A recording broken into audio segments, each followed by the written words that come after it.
You ever open one of those retirement calculators, type in your age, and it spits out something like $3 million? And you just stare at it like it's a prank? Your brain goes, "Cool, guess I'm working forever." Look, you're not broken and you're not behind. The math you're being fed is inflated because fear sells. Here's the shift. Retirement stops being a giant pile of money problem and becomes a steady paycheck problem. First, we're going to kill the myth that blows the number up. Then we'll run the real math off your spending, not your salary. And finally, we'll lock in the rules that keep the plan alive when life gets messy. Let's make it real immediately. If your life costs $40,000 a year and you use a 3.5% withdrawal rate, you're looking at about $1,140,000. Not cheap, but also not $3 million.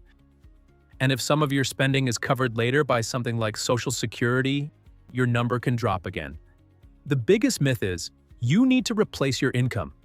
You'll hear 80% of your salary like your paycheck is your lifestyle. It's not. A paycheck is a messy bucket. It's taxes, saving for retirement, commuting, work meals, benefits, maybe paying off debt, and sometimes paying for stuff you tolerate only because you're stuck in a job schedule. A lot of that changes when you're no longer working. Reality is simpler. You need to replace your spending, not your income. And for most people, spending is way less than income, even if it doesn't feel that way. Here's a clean example. Say you make $100,000. Maybe you take home around $70,000 after taxes and deductions, depending on where you live and what you pay for benefits. Then maybe you save $15,000 a year between retirement accounts and extra investing. That already means your lifestyle spending might be closer to $55,000. When you retire, you're not saving for retirement anymore because you're done building the pile. That alone can drop your replacement need. Add in less commuting and fewer work costs, and you might be closer to 45 than you'd ever guess. Common mistake. People use gross income as the target. That's like trying to fill a bathtub by measuring the water you've got in the whole house. Better approach is starting from your good life spending number, then building the plan around that. Now, for the real math, without the scare tactics. The core idea is simple.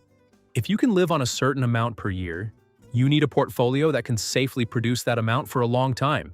There's a popular guideline called the 4% rule that says you can start by taking around 4% of your portfolio each year, then adjust for inflation. I like a little more cushion because real life doesn't care about your spreadsheet. Use a 3.5% starting point if you want extra breathing room. Same concept, slightly safer. That percentage turns into a target by flipping it over. 4% is basically 25 times your annual spending. 3.5% is closer to 28.5 times. So if your annual spending target is $60,000 at 4%, you'd aim for about $1,500,000. At 3.5%, it's around $1,714,000. That's still a huge difference from everybody needs $3 million. Now watch what happens when you stop guessing and start subtracting the stuff that won't be on your retirement tab anymore. A lot of people forget that saving is part of their monthly outflow right now. If you're putting $500 a month into a 401k, that's $6,000 a year, you won't need to replace later. If you're putting $1,000 a month away between accounts, that's $12,000. And people also assume their mortgage lasts forever. If you're 10 years from paying it off, retirement spending can have phases. Imagine you spend $60,000 a year today, and inside that's basically a mortgage that costs $18,000 a year. In 10 years, the mortgage is gone. That means your later baseline might be $42,000. Using the 3.5% approach, $60,000 needs about $1,714,000. But $42,000 needs about $1,200,000.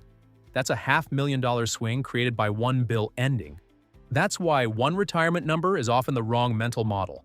Spending can step down over time, and your portfolio doesn't have to be built for the most expensive year of your life forever. Do this week.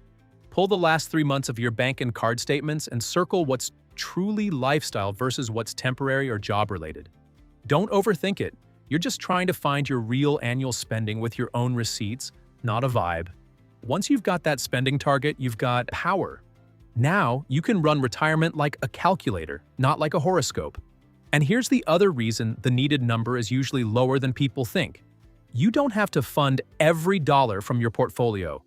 Most people will have an income floor later. Maybe it's Social Security. Maybe it's a pension. Maybe it's rental income. Maybe it's part-time work you actually like. The point isn't wishful thinking. The point is your portfolio often only needs to cover the gap. Here's the decision tree that makes this obvious. If your spending target is $50,000 a year, and you expect an income floor of $20,000 a year later, your portfolio only needs to cover $30,000. At 3.5%, $30,000 a year is about $857,000. If your floor is zero, then sure, you fund the whole 50. That's about $1,428,000 at 3.5%. If your spending is $40,000 and your floor is 20, now you're only funding 20. $20,000 at 3.5% is about $571,000. You can argue about assumptions all day, but you can't argue with the fact that the gap matters more than the gross number. The better approach is building two layers on purpose: a floor you can count on and a portfolio that fills the rest. Here's a mini case study. Say you're 35, you've got $250,000 invested, and you can invest $1,500 a month. If you assume around 7% a year over the long haul, that can grow to roughly $1,200,000 in 20 years. If your contributions rise to $2,000 a month after a couple raises, you're closer to $1,600,000 on the same timeline. Same market, same boring index funds, just more fuel. That's why spending sets the target and your savings rate mostly sets the clock. And if you don't want a hard stop, you can plan for a lighter version of work. Even $10,000 a year from something flexible knocks almost $300,000 off your target at 3.5%. That's the difference between a stressful finish line and a smooth glide path. You're allowed to design this. That's still retirement in my book. Now, the pushback is always the same. Andy, what about inflation, crashes, and healthcare? Those are real, but the fix isn't inflating your target until it feels terrifying. The fix is designing a withdrawal plan that doesn't break during the hard years. Retirement fails when you're forced to sell a lot of investments after they've dropped early in retirement. So you don't solve it by hoarding another million. You solve it by giving yourself flexibility. One practical way is a cash buffer. Keep 1 to 2 years of spending in cash or short-term reserves, so a market drop doesn't force you to sell as much. You're not timing anything. You're buying time. Another way is a flexible spending rule. In a bad year, you trim spending a little. Not forever, just while the market's down. Say you plan to spend $50,000 a year from your portfolio. The market's down and you're stressed. If you cut spending by 5% for a year, that's $2,500. That tiny adjustment can massively reduce the odds of running out over a long retirement. And notice what just happened. The answer wasn't save another million. The answer was build a plan that bends. Now let's hit taxes, because this is another place people accidentally scare themselves. When you're working, your paycheck taxes are automatic and you see the big gross number first. In retirement, you're often choosing where money comes from. Roth, traditional retirement accounts, a brokerage account, maybe cash. Your taxable income can be a lot lower than your spending. Common mistake: assuming you'll pay the same tax rate in retirement that you pay while working. For many households, it's lower, especially if they've got a mix of account types. Better approach is anchoring on after-tax spending. If you need $50,000 to live, you're not necessarily withdrawing $50,000 of taxable income. Some withdrawals might be tax-free, some lightly taxed, some taxed like regular income. So taxes aren't the foundation. They're a layer you model on top of your spending plan. Healthcare is the big wild card, so treat it like a line item, not a horror story. If you think you'll need an extra $5,000 a year for premiums and out-of-pocket costs, add it to the spending target. $5,000 a year at 3.5% is about $142,000. That's still big, but it's concrete, and it keeps you from panic padding your target by a random million. Some years will suck, and that's still not a reason to abandon math. Now, let's make the "you need way less" idea unavoidable with a before and after snapshot. Before retirement, you're doing 3 things at once: paying for life, paying for debt, and saving for retirement. That stack makes your cash flow feel heavy. After retirement, if the debt is gone and you're not saving anymore, your needs can drop hard, even if your lifestyle stays solid. So instead of asking, "How do I replace my salary?" ask, What does my life cost once the temporary costs are gone? Let's say today you spend $5,000 a month, so $60,000 a year. Inside that $5,000, you've got $1,000 going to retirement saving and $800 going to extra debt payoff. Your lifestyle is closer to $3,200 a month or $38,400 a year.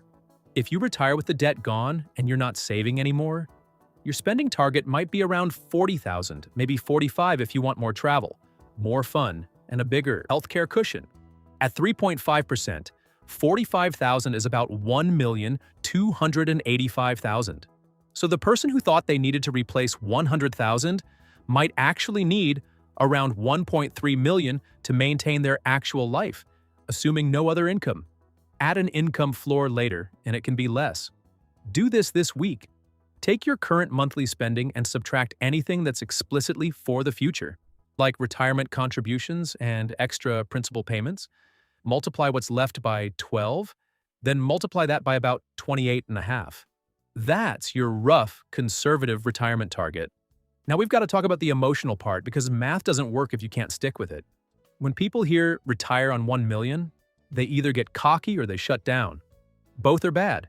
So treat the number like a thermostat, not a trophy. You set it based on how you actually live and you adjust as your life changes. Here are a couple checkpoints to keep you honest. If your spending target is $40,000 and you've got $400,000 invested, you're building, not done. At 3.5%, $400,000 supports about $14,000 a year. If your spending target is $60,000 and you've got $1 million invested, you're closer than you think. $1 million at 4% is $40,000. At 3.5%, it's $35,000. That's a real base, especially if you'll have any income floor later. And if you've got $1.5 million and you spend $50,000, you're in the zone because 3.5% of $1.5 million is $52,500. Where people blow this up is usually two traps. One trap is keeping a forever payment lifestyle. They roll houses up and up. The payment never ends, and retirement becomes a moving target that always needs more. The other trap is retiring. With the same spending habits they used when they were stressed and buying convenience to survive, delivery, impulse upgrades, treat yourself as a daily reflex. It feels small, but it adds up because it's constant. The better approach in both cases is boring and powerful. Decide what spending actually makes you happy, then cut the rest without drama. You're not punishing yourself. You're buying your time back. And this is where the rules really change for people in their 30s and early 40s. Early on, the win is saving something. Later, the win is stopping lifestyle inflation from quietly eating the future. You don't need to live like a monk. You just need to keep fixed costs from becoming a cage. Fixed costs are the bills you owe even if you wake up sick or the economy gets weird. Housing, car payments, insurance, minimum debt payments, subscriptions you forgot existed. If those take up most of your spending, retirement will feel expensive. But if fixed costs are low and your spending has wiggle room, retirement gets cheaper and safer at the same time. Because in a bad year, you can dial back without it feeling like a crisis. Let's run a simple comparison. Two friends both make $90,000 a year. Friend A spends $70,000 and saves $10,000. Friend B spends $50,000 and saves $30,000. Same income, totally different retirement math. Friend A is aiming to fund $70,000. At 3.5%, that's about $2 million. Friend B is aiming for $50,000. That's about $1,428,000. Plus, friend B is adding more each year, so the timeline is shorter. This is why the retirement number isn't about your job title. It's about your spending choices. Now, let's deal with the 1 million isn't enough crowd. Because sometimes they're right, and sometimes they're just using the wrong life. If you want to spend $100,000 a year in retirement, 1 million won't do it. Safely, $100,000 at 3.5% is about $2,857,000. That's the math. But if you want to spend $40,000 to $60,000, 1 million can be enough. Especially with an income floor later, especially if you'll flex in down years, and especially if you don't drag a huge payment into retirement. The point isn't to chase a magic number, it's to match the number to your life. One more thing calculators mess up. They assume you'll retire and spend the same amount every year forever in a straight line. A lot of people don't spend like that. Spending can be higher in early retirement when you're healthier and doing more than drift down later. Not always, but often. So your plan can be two-phase, a higher go years budget and a lower later years budget. That's not a trick. It's just honest. Say you want $60,000 a year for the first 10 years, then $45,000 after. You don't need a portfolio built for 60 forever. You need one that can handle the first stretch without breaking, then coast at the lower level. Do this week. Write your two-phase budget on paper. Give your first decade a higher annual spending number and your later years a lower number. Then run the 3.5% math for each so you can see what you're actually aiming for. Now keep it practical because the big ideas are already on the table. Retirement isn't about having a giant pile. It's about having a portfolio that can fund your gap, with room to flex when the market's ugly. So here's a simple scorecard. If your investments can cover about half of your target spending at 3.5%, you're building the bridge. If they can cover about 3/4, you're basically choosing a timeline. If they can cover it all, you're in fine-tuning mode, withdrawal order, taxes, and keeping spending honest. Let's apply that with the numbers we already used. If you want $45,000 a year, 3/4 comes out to about $33,750. At 3.5%, that's around $964,000 invested. That's a close feeling with a clear number attached. If you want $60,000, half comes out to $30,000. At 3.5%, that's about $857,000. If you're near that and you feel hopeless, you're reading the wrong internet. Now, none of this means you ignore risk. It means you focus on the risks that actually matter. The risks that matter are overspending early, carrying big fixed payments, and panicking during downturns. Those three break retirements.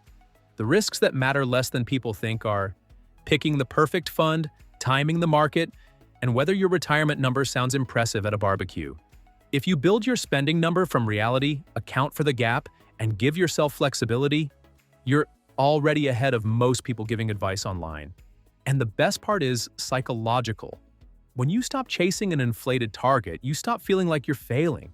You start seeing progress again because you're measuring the right thing. So if you're staring at your accounts, thinking you're doomed, take a breath. You might already be closer than the calculators want you to believe. Your retirement number is your spending number, multiplied by a reasonable safety multiple, adjusted for your income floor. That's it. Keep fixed costs from trapping you, keep investing boring, and stay flexible when markets act up. You're not trying to win retirement. You're trying to buy back your time with a plan you can actually stick with. If you want, in the next video we'll talk about how to pull retirement income from different accounts without accidentally paying extra taxes. For now, run your real spending math.